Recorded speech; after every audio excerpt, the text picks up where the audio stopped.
Hello friends, अस्सलाम वालेकुम। Welcome to back my channel. कैसे हैं आप सब? उम्मीद है आप सब खैरियत से होंगे। आज मैं आप सबके लिए फ़िश करी की रेसिपी लेकर आई हूँ। तो चलिए फ्रेंड्स, इसको बनाना शुरू करते हैं। आइए देखते हैं इसके लिए मैंने यहाँ पर क्या क्या चीज़ें ली हैं। इसके इंग्रेडिएंट्स में मैंने यहाँ पर कुछ चीज़ें ली हैं। चलिए देखते हैं इसके लिए क्या क्या चीज़ें ली हैं। इसके लिए मैंने यहाँ पर आधा किलो मछली ली है। इसको मैंने अच्छे से आटे से धोकर वॉश कर लिया है। आटे से इसकी स्मेल दूर हो जाती है। यहाँ पे 2.5 चम्मच जिंजर गार्लिक पेस्ट लिया है। धनिया पाउडर, हल्दी पाउडर, मिर्ची पाउडर और नमक लिया है। यहाँ पे कोरिएंडर लीफ, हरा धनिया और मेथी दाना ले लिया है। तो चलिए सबसे पहले हम अपनी फ़िश को मैरिनेट करते हैं। यहाँ मैंने जिंजर गार्लिक पेस्ट ऐड कर दिया है फ़िश में। और अब हम इसमें अपने सारे स्पाइसेस ऐड कर देंगे। अच्छे से हैंड को वॉश करके आप मैरिनेट करिए। ये देखिए फ्रेंड्स, अब यहाँ पर हम इसमें अपना ये टर्मरिक पाउडर, हल्दी पाउडर जो हमने 1 चम्मच ली थी ये ऐड कर देंगे। रेड चिली पाउडर ये यहाँ पे मैंने 1.5 चम्मच ली है। आप अपने टेस्ट के अकॉर्डिंग मिर्ची ऐड करिएगा। और यहाँ पर ये धनिया पाउडर ये भी 2 चम्मच मैंने लिया है, आप इसमें ऐड कर दीजिए। और अब हम इसमें सॉल्ट ऐड कर देंगे टेस्ट के अकॉर्डिंग। ये देखिए फ्रेंड्स, और अब हम इन सब चीज़ों को अच्छे से मैरिनेट कर देंगे। और इसे मैरिनेशन के लिए 1 घंटे के लिए इसे मैरिनेशन के लिए रख देंगे। फिर उसके बाद आगे का प्रोसेस करते हैं। तो चलिए फ्रेंड्स, इसे मैरिनेट के लिए रख देते हैं 1 घंटे के लिए।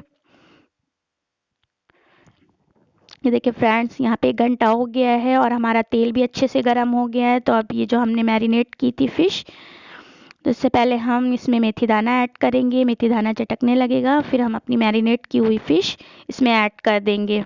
ये देखिए फ्रेंड्स, इसी तरह से हम इसमें सारी फ़िश ऐड कर देंगे। ये देखिए फ्रेंड्स, ये देखिए हमने इसमें सारी फ़िश ऐड कर दिए। और अब हम इसे अच्छे से दोनों तरफ से पलटकर अच्छे से सेक लेंगे। अच्छे से पक जाएगी ये। फ्रेंड्स, ये खाने में बहुत ही मज़ेदार है और इसकी खुशबू भी बहुत अच्छी आ रही है। आप इस तरह से एक बार ज़रूर ट्राई करिए। मुझे उम्मीद है कि आपको ये रेसिपी ज़रूर पसंद आएगी। अगर आपको रेसिपी अच्छी लगे तो आप मुझे कमेंट्स में लिखिएगा। यहाँ पर प्लेट में जो थोड़ा सा मसाला रह गया था, तो हम इसमें पानी ऐड करके इसमें ऐड कर देंगे। हम इसमें ज़्यादा पानी नहीं ऐड कर रहे हैं, बस हल्की ग्रेवी वाला रखेंगे हम इसे। बस अब हम इसे इसी तरह से थोड़ी देर पका लेंगे अच्छे से। ये देखिए फ्रेंड्स, इस तरह से ये अच्छे से पक रही है। ये देखिए इसका कलर भी कितना अच्छा आया है और ये खाने में भी बहुत ही मज़ेदार है। अब इसमें हम थोड़ा सा हरा धनिया ऐड कर देंगे और इसे 3 से 4 मिनट ढक कर पका लेंगे। ये देखिए फ्रेंड्स, 3 से 4 मिनट हम इसे ढककर पका लेंगे।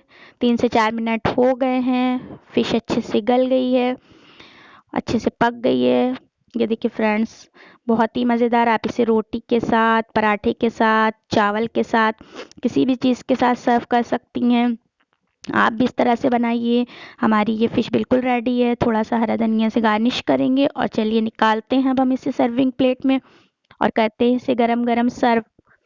ये देखिए फ्रेंड्स, आपको ये रेसिपी कैसी लगी? अगर आपको मेरी रेसिपी पसंद आए तो प्लीज़ मेरे चैनल को लाइक करिए, सब्सक्राइब करिए, प्यारे प्यारे कमेंट्स करिए, दुआओं में याद करिए। नेक्स्ट रेसिपी के साथ फिर हाजिर होंगी। तब तक के लिए अल्लाह हाफिज़, take care, bye bye. Thank you watching for my video.